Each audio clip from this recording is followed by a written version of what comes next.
If there's anything I really like, and that's flexibility, I do think about it in more ways than one. There is the physical sense of it, but there's also a lot of other senses.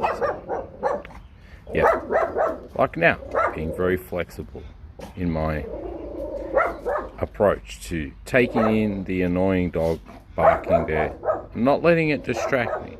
So that's flexibility in a way. You might call it rigidity too.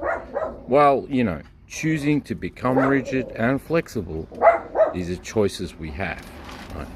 Now, I don't want to be a person who's rigid on my point of view, because I know it's subject to change. I know that factors can change the way things appear, and hindsight tells us a lot.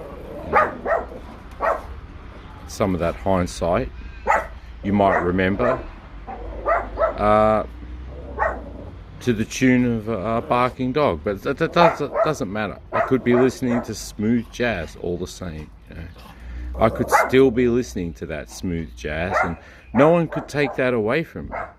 And that is the rigidity and flexibility that I see kind of coexist. Like staying strong and flexible. That's another thing. Look, I want to talk about that word flex, and the way people like to throw it around as if that's a thing that you have the ability to flex. Right? Oh, yeah, okay, you do have a finite ability to flex. Okay, but what is it? Is there something else? It's bigger than what you think you can do with those couple of muscles you might have, for example. If you want to get down to those base level, I don't know, physiological things. Or, do you like to keep it light? Talk about flexibility in your judgment, because it's able to change.